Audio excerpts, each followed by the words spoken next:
Bonjour. Alors non, je vais pas vous parler de nombre premier. Ça m'aurait beaucoup plu, mais c'est pas le sujet. Mais par contre, c'est quand vous voulez pour après la présentation, je peux tenir la soirée, il n'y a pas de problème.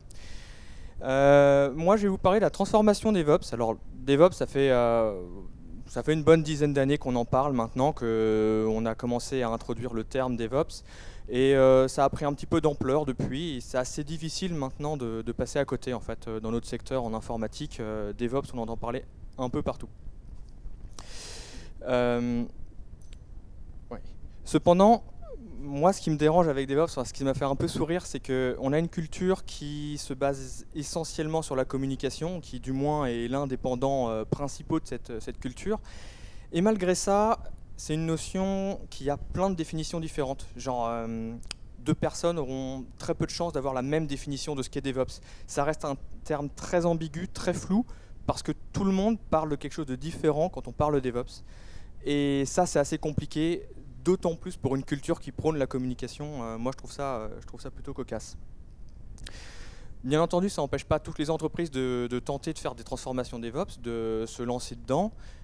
Autant ça peut être assez simple quand vous êtes une startup et que vous voulez développer une vision de votre déploiement, puisque vous partez de rien globalement, puisque c'est une startup. Moi, aujourd'hui, ce que je vais vous présenter et de quoi je vais vous parler, c'est la situation dans les grands groupes. Et dans les grands groupes, il y a beaucoup d'existants, il y a beaucoup d'applications legacy, il y a un énorme capital, qu'il soit humain ou technique, et ça complique énormément l'histoire de la transformation DevOps. Du coup, je refais la présentation. Moi, c'est Romain Soufflet, je suis DevOps plus ou moins, je vais expliquer pourquoi plus ou moins. C'est... Chez mes clients, en général, je m'occupe des problématiques de déploiement. Je préfère parler comme ça puisque, comme je vous l'ai dit, DevOps, souvent je me retrouve chez le client et le client me demande de faire des trucs qui ne sont pas mon métier. Du coup, quand je dis je m'occupe du déploiement, quelque part, c'est beaucoup moins ambigu et il sait exactement sur quoi je vais travailler. Après, ça implique évidemment d'aller voir les équipes de développement et de gérer le cycle de déploiement de l'application. Donc, pour vous parler, oui, c'est vrai, aussi très important, parce qu'en fait, je vais revenir dessus. En ce moment, depuis environ un peu plus d'un an, je suis au ministère de l'Intérieur, donc la plupart des choses desquelles je vais vous parler sont issues de mon expérience au ministère de l'Intérieur. Pour avoir fait d'autres grands groupes, je peux vous assurer que c'est à peu près pareil ailleurs. J'essaye d'être assez général pour que justement, ce ne soit pas spécifique à mon cas d'usage. Et du coup, au niveau du programme, je vais commencer par essayer de vous parler des objectifs, donc de la transformation. Qu'est-ce qu'on a voulu atteindre, pourquoi on essaye de le faire. Derrière, je vais vous parler plus de la situation initiale, de comment ça se passe dans un grand groupe de manière classique.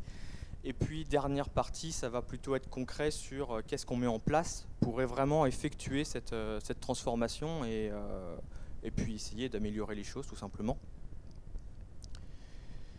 Donc si je commence tout de suite par nos objectifs, si on veut essayer de résumer un peu la philosophie DevOps, le vers quoi on veut aller, on tombe sur des phrases du genre le développeur va lui-même mettre en production. Ça c'est peut-être vrai chez Amazon, typiquement vous pouvez voir des présentations chez Amazon, un développeur il arrive le premier jour, il pousse, ça arrive en prod, mais ça c'est vrai que chez Amazon. Je ne l'ai jamais vu ailleurs, et franchement on en est très loin. Par contre, ce qui se passe avec toute cette culture DevOps, la promesse en fait qu'on fait, c'est d'améliorer les process, c'est d'améliorer tous les cycles de développement. C'est-à-dire qu'à partir du moment où la feature sera développée, le passage en production va être réduit, le temps de passage en production va être réduit, la communication de tous les acteurs qui font cette production et qui font le produit va être améliorée, et donc normalement, la promesse, c'est vraiment d'aller beaucoup plus rapidement entre les idées des personnes fonctionnelles et qui sont sur le terrain et la réalisation, et même la bonne réalisation des idées et des features par les développeurs. Ah, ah oui, c'est comme ça.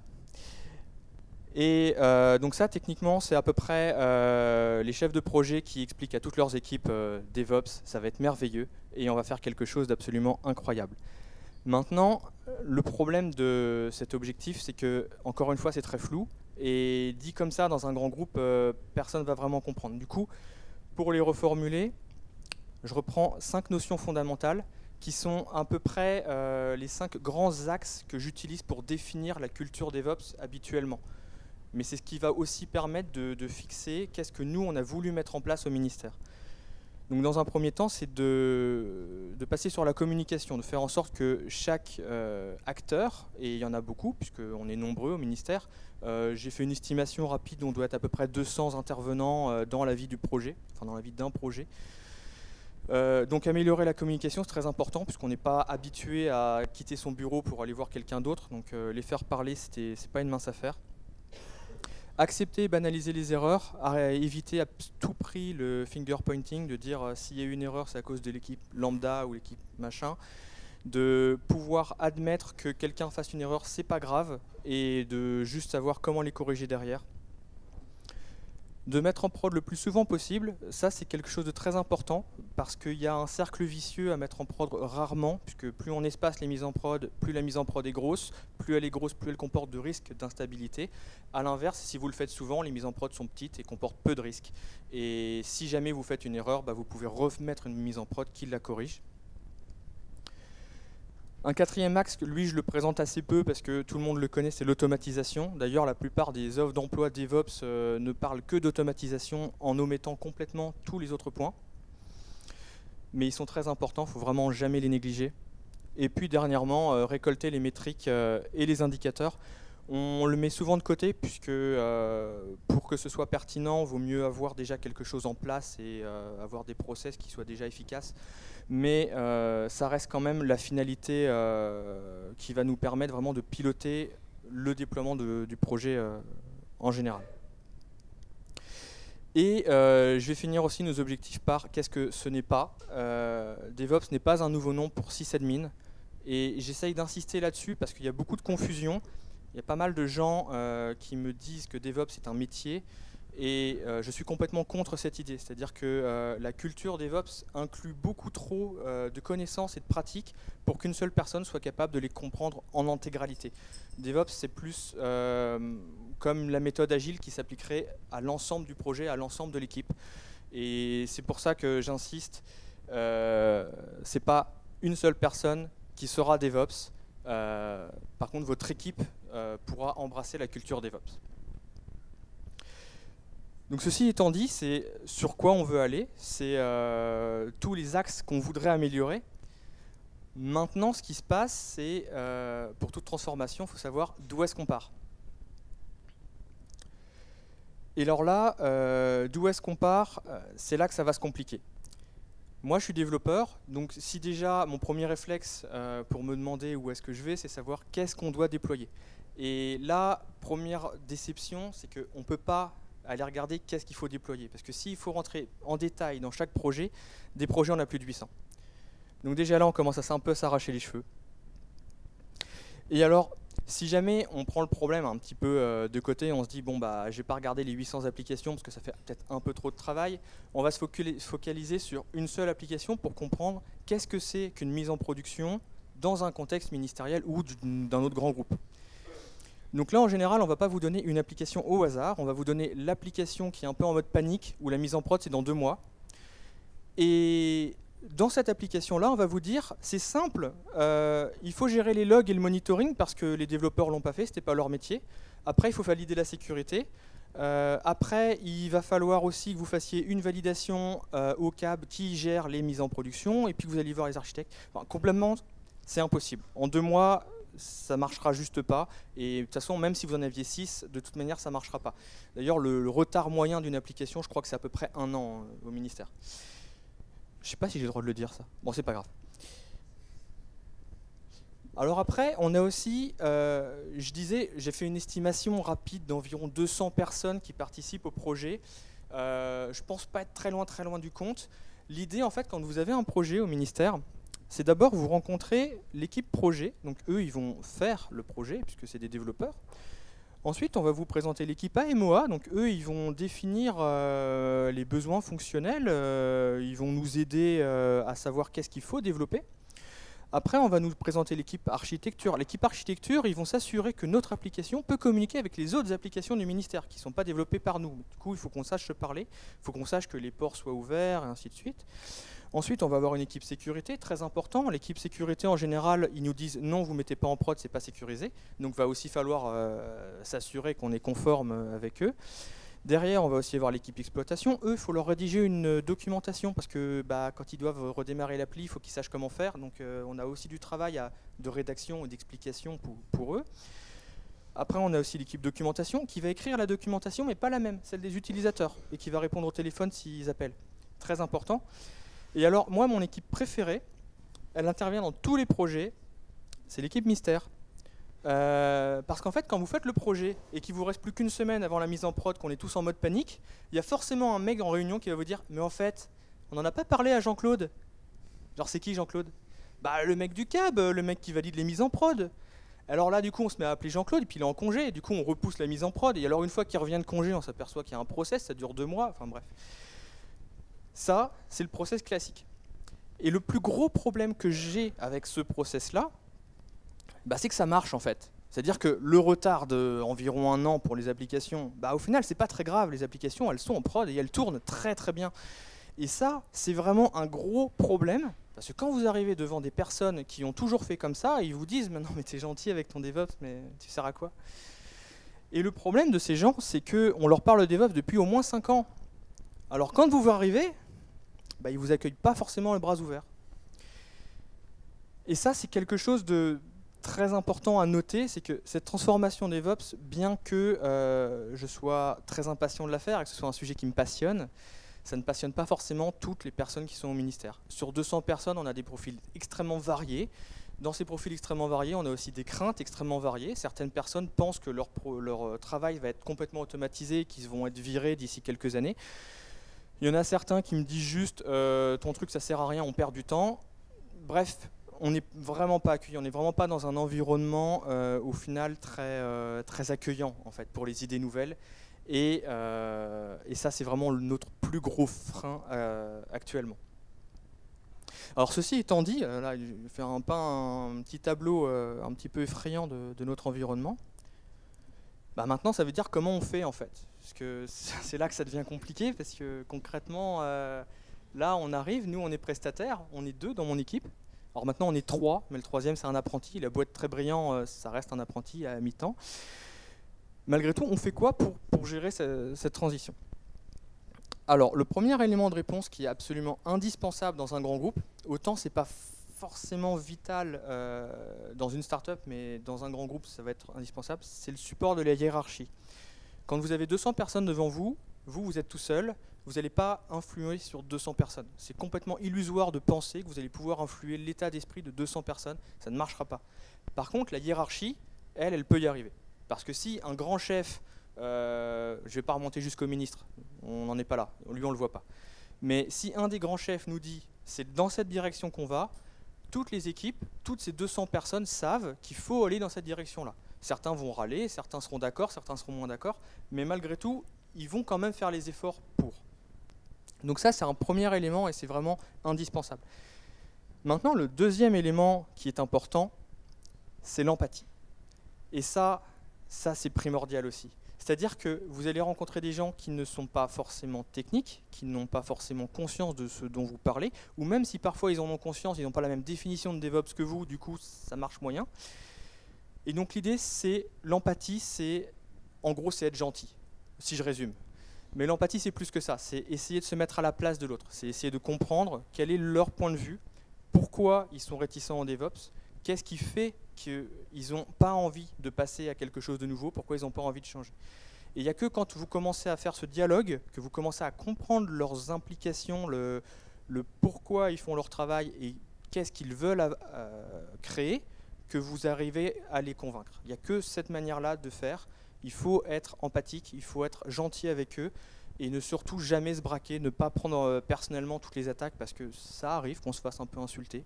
C'est pas grave. Il faut vraiment être le plus empathique possible. On a aussi le problème du vocabulaire. C'est que le point principal de la culture DevOps, c'est aussi la communication. Le problème de DevOps, c'est que c'est un terme ambigu, un terme un peu flou. Et si sur 200 personnes, on a 200 définitions différentes, avoir une team DevOps qui déjà est détestée et en plus on ne sait pas ce qu'ils font, concrètement ça ne marche pas non plus. Donc nous, on a renommé cette team, et nous, on s'appelle la Team Forge. Alors, ça a l'air de rien, mais malgré tout, Team Forge, ça marche bien. Et dans les esprits, moi et ma grosse barbe, je suis le forgeron. Et ça, par contre, ils l'ont très bien compris. Et là où c'est bien, c'est que ça ne leur fait pas peur. Il n'y a pas de... Si vous cherchez Team Forge dans Google, ça correspond à rien concrètement. Enfin, nulle part on appelle ça Team Forge. C'est un terme interne, c'est un terme à nous. Par contre, les 200 personnes, ils le connaissent ce terme. Quand on parle de la Team Forge, on ne parle pas des DevOps dans un coin du ministère. On parle de François et Romain qui sont dans leur bureau, et maintenant Ellie qui nous a rejoints. Et du coup, c'est des humains concrets à qui on peut parler. Et en plus, ils sont sympas. Enfin, j'espère, je ne sais pas en fait. Et ça, c'est très important. Et ça, on l'a fait pour le nom de notre team, mais on l'a fait pour tout le vocabulaire qu'on utilise. C'est-à-dire que chez nous, un intégrateur, c'est un poste bien défini. Il y a une équipe d'intégrateurs. Les exploitants, c'est un poste bien défini. Il y a un poste d'exploitant. Et tout ça, c'est un glossaire. Et tout le monde sait de quoi on parle. Donc déjà, sur les 200 personnes, le chapitre communication, il est bien meilleur. Après, ça ne résout pas le problème que quand quelqu'un est sur son bureau à un côté du bâtiment, il a la flemme de se déplacer pour aller à l'autre bout du bâtiment. Mais bon, on ne peut pas tout faire non plus. Et avec notre Team Forge, on a aussi redéfini notre métier. Maintenant, moi, je ne dis plus que je suis DevOps, je dis que je suis développeur d'infra. Parce que dans tous les projets que vous avez actuellement, dans la plupart des projets, vous avez une partie dev front, une partie dev back. Bah, moi, je suis simplement un développeur d'infra. Mon produit, c'est l'infrastructure dans laquelle vous allez vous déployer. Moi, ce que je fais, c'est que je fais un produit au service des développeurs. Vous allez vous servir de mon code pour déployer votre application. Et là, ce qui est vachement bien avec ce terme de développeur d'infra, c'est la clarté que ça va apporter à toutes ces équipes. Typiquement, développeur, bah, du coup, j'écris du code, donc on est infra as code. C'est pareil, c'est pas un terme barbare qui va rebuter tout le monde. Et vous pouvez dire, on écrit du code et c'est de l'infrastructure. Pareil, on va pouvoir dupliquer nos environnements. Notre qualif, notre prod, notre pré-prod, ils seront strictement identiques. C'est le même code qui va les déployer. Ça, c'est très important. C'est une conséquence de notre infra as code. C'est quelque chose qu'on peut pousser parce que nous sommes développeurs et parce qu'on ne fait pas peur à toutes ces personnes. Parce qu'on apporte des solutions sans les brusquer. On peut aussi tester nos déploiements, puisque on est des développeurs, donc on écrit des tests. J'espère que tous les développeurs font ça. Non, c'est bon? Ouais, c'est bon, ok. Il y a des développeurs qui me disent que c'est une perte de temps, vraiment. J'en croise encore aujourd'hui. Hein. Et on peut aussi ajouter des fonctionnalités à notre infra. Et ça, c'est ce que je préfère. C'est ce qui fait que c'est marrant, en fait, le truc qu'on fait. C'est que quand quelqu'un nous donne une application, typiquement si c'est du Node, bon, c'est un petit peu chiant à déployer, parce que j'en ai déjà déployé 40, donc si vous voulez, moi, le Node, pouf. Par contre, rajouter du service discovery, ça c'est drôle. Ou rajouter de l'isolation entre nos conteneurs pour être certain que la sécurité elle est encore plus contente qu'à ce qu'elle est aujourd'hui, moi ça me fait marrer.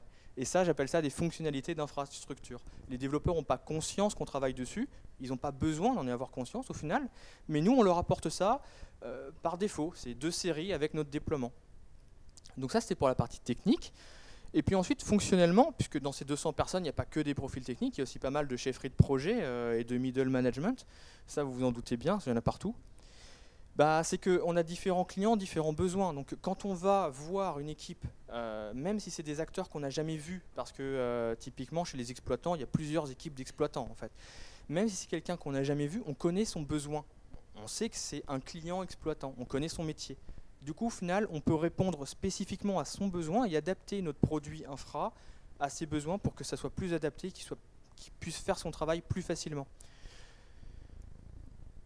On a aussi une standardisation, ça c'est les architectes qui sont contents. Eux, ils font l'urbanisme de plus haut niveau, donc ils veulent que les 800 applications soient faites à peu près pareil pour qu'on puisse les monitorer plus facilement. Ah non, c'était la flèche du dessous. Et on a finalement le support transverse, donc on est une équipe vraiment qui va impacter toutes ces 200 personnes. Et je dirais qu'il y a au moins 40% de mon travail qui consiste à aller les voir et à les coacher. Et je leur explique en quoi notre produit les aide à faire leur travail. Et du coup, c'est pas tellement nous qui poussons la transformation DevOps, c'est toutes ces équipes qui veulent utiliser notre produit. Et ça nous rend très fiers parce que c'est le produit qu'on a créé et il y a de l'adoption. Et ça motive énormément. Et maintenant, parce que oui, effectivement, ça reste un ministère, ça a l'air tout beau comme ça, le développeur d'infra. Non, en fait, on est un peu au début. C'est-à-dire que quand je dis que les gens poussent pour venir chez nous, c'est vrai dans quelques cas, mais ce n'est pas encore les 200 personnes. Là, l'adoption, elle est en train de se faire. Il y a pas mal d'acteurs qui ont compris qu'on était là pour les aider, qui ont compris qu'il y avait un intérêt à venir sur nos différents produits. Maintenant, ça, le plus dur, au final, c'est de tenir la longueur. C'est-à-dire qu'on a fait ce produit, on a mis en place nos process, on a mis en place l'environnement humain dans lequel on peut faire cette transformation. Et là, on est en train de la faire, la transformation. Mais elle prend du temps. Là, ça, en plus d'un an, on est passé de 2 projets en prod à 170 ou 80 projets qui sont maintenant dans nos process Forge, qui est le nôtre. On a toujours ces 800 applications en prod, elles ne passeront pas toutes en même temps dans notre système, mais malgré tout ça progresse, et ça c'est extrêmement motivant, et on en est là aujourd'hui, et cette transformation est en bonne voie. Merci.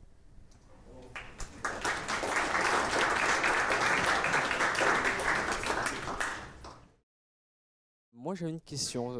Tout à l'heure tu parlais de la partie transverse où tu disais qu'en effet tout ça, en fait, enfin, la team DevOps n'existe réellement pas vraiment, c'est une notion, on va dire. Mais aujourd'hui, pour faire, comme tu as dit, faire une transition d'un projet ou une grande infrastructure ou une société n'est pas du tout, on va dire, dans ces nouvelles technologies-là, pour y passer, ça veut dire que globalement, il faut plusieurs acteurs.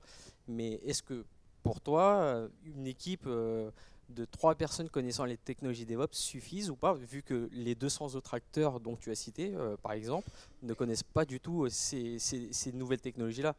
Comment tu fais pour faire une transition, pour en fait leur expliquer les choses, mais pour qu'à la fois ils soient formés et enfin, comment ça se passe globalement, quoi? Alors oui, donc effectivement on est 3 dans notre équipe, on est 3 du coup à faire ce produit, à utiliser les différents technos. Pour les 200 autres personnes, ça c'est l'un des points très importants donc, dans le ministère actuellement, c'est comment on fait pour utiliser les ressources qu'on a déjà et les faire monter en compétences. Ça fait partie de notre mission à nous, équipe Forge. On fait des formations en interne en fait, on fait des ateliers. On va coacher les développeurs, on va coacher les intégrateurs. On a un Slack interne qui nous permet de communiquer très souvent. L'idée, c'est que la plupart des acteurs ont une connaissance assez pratique des outils et des technologies malgré tout. Donc ils ne partent pas de zéro. Et ça nous aide beaucoup. Après, c'est encore une fois, je retombe sur l'empathie, c'est-à-dire que quand on va tomber sur un intégrateur qui par exemple connaît mal SSH, mais il fait de la programmation sur Ansible, bah en fait, on va prendre le temps pour le former. Et ça le valorise. Et quand on motive l'être humain qui va se servir de notre produit, il nous le rend mais au centuple. C'est-à-dire qu'il est beaucoup plus motivé derrière à refaire son travail mieux et à progresser lui-même. Et ça, c'est un facteur humain qui est assez important mais très difficile à trouver. Parce que dans les intégrateurs, il y en a aussi qui n'aiment pas le changement, qui n'aiment pas cette formation, parce que bah, ça fait 10 ans qu'on en fait comme ça, pourquoi on changerait? Et ça, par contre, malheureusement, bah, les 200 personnes ne sont pas ouvertes de la même manière à cette transformation. Donc, le point primordial, c'est que la hiérarchie donne la direction. Maintenant, c'est un peu individuellement, il faut savoir taper au bon endroit pour motiver la personne et la faire évoluer.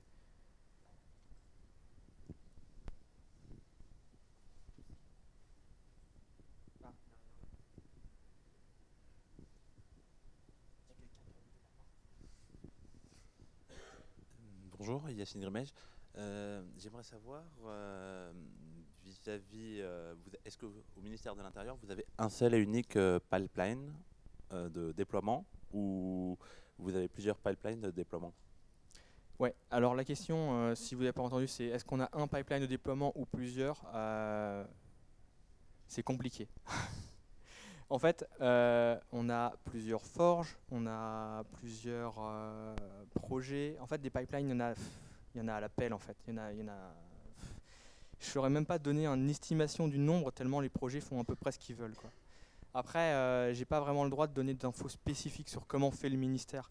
Mais ça fait typiquement partie de notre mission de trouver cette solution, de trouver comment est-ce qu'on architecture l'organisation de demain du ministère. Et ça, actuellement, c'est un vrai problème. C'est-à-dire qu'on a des pistes.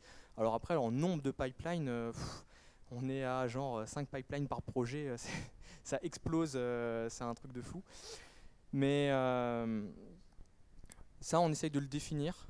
Et c'est là où le point sur la hiérarchie est très important, c'est qu'on le définit avec la chefferie de projet pour pouvoir faire redescendre nos plans derrière. Et c'est là où c'est assez ambigu, c'est que quand on va demander aux gens et quand on va présenter aux personnes qui sont concernées, on va se présenter comme étant leur allié et qu'on ne connaît pas la hiérarchie en fait. On n'est pas leur chef. Et en même temps, on a discuté avec leur chef. C'est assez drôle parce que j'ai l'impression que c'est un point de vue qu'on ne peut avoir que quand on est prestataire. Et si je m'inscrivais dans cette hiérarchie, je ne pourrais pas avoir cette double casquette de parler à la fois à cette hiérarchie qui veut implanter sa logique et à la fois à l'humain qui est parfois contre sa hiérarchie juste par principe. Je ne sais pas si ça répond bien à la question ou je suis un peu à côté.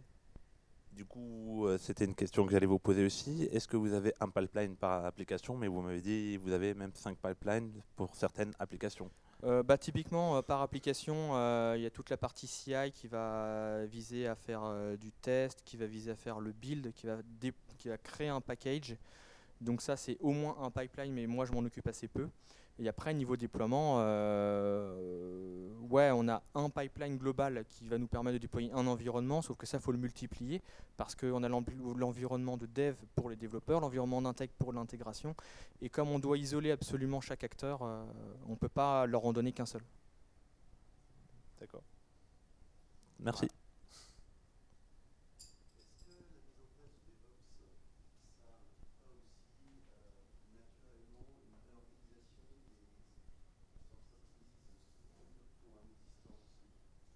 Ok, la question c'est est-ce que cette transformation ne nécessite pas une réorganisation de l'entreprise et des équipes? C'est ça?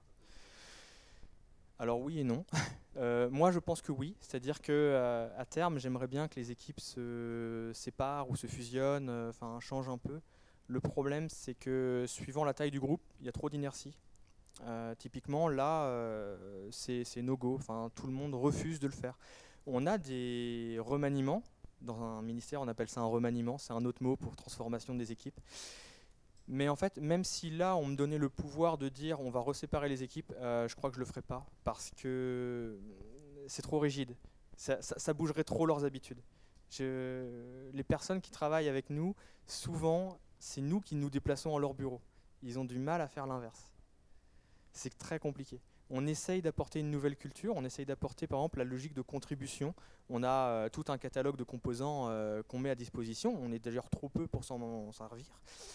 Et ben, on aimerait bien que tout le monde y participe, que ce soit quelque chose d'une œuvre collective.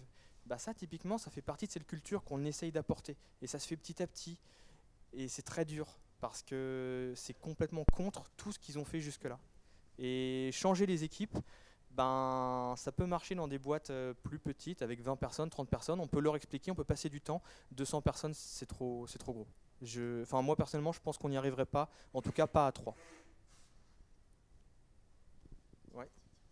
Ah, il y a un micro derrière. Bonjour, merci pour ta présentation. Je voudrais juste savoir quelle technologie tu utilises. Ça. C'est vaste comme question. C'est exactement ce que je disais à Vincent avant la presse. Quand un projet arrive, c'est quasiment une règle. Il y a au moins 50% de la stack technique que je n'ai jamais vue de ma vie. Et je crois que ça, c'est le lot des métiers DevOps de nos jours. C'est pour ça que je disais le centre de compétences à avoir est beaucoup trop large. C'est-à-dire que j'ai de très bonnes connaissances en réseau, j'ai de très bonnes connaissances en compilation, programmation Python, parce que c'est l'univers de lequel je viens. Par contre, quand un projet arrive et me dit ah ben non, nous on voudrait du Prometheus et pas de l'ELK, bon bah il faut que j'apprenne à utiliser Prometheus.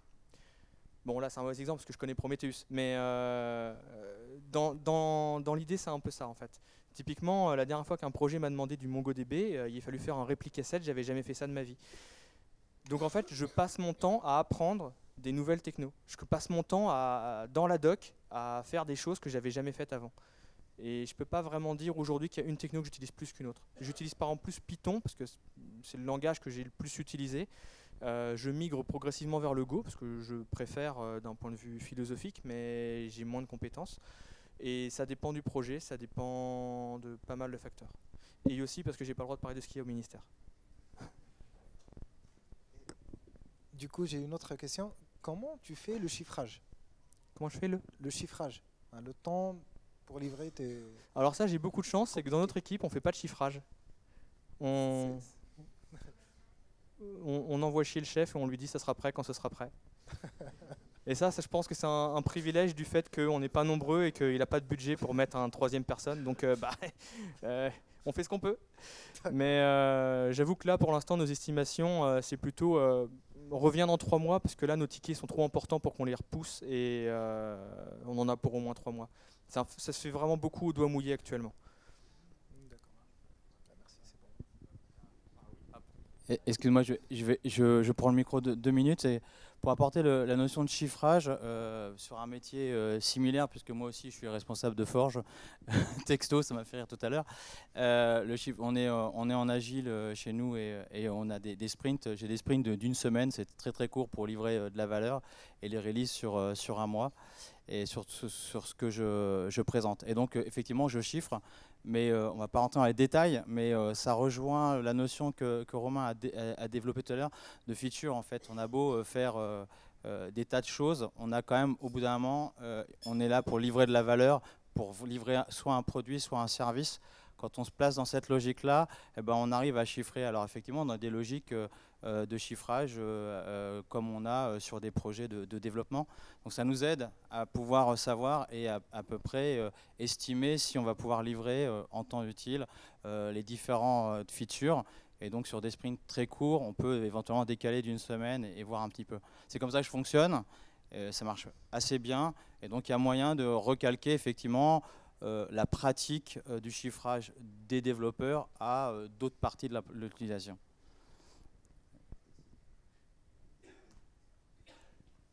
Je crois qu'on n'a plus beaucoup de temps. Dernière question apparemment. Et on me fait signe derrière, ça fait peur, hein, franchement.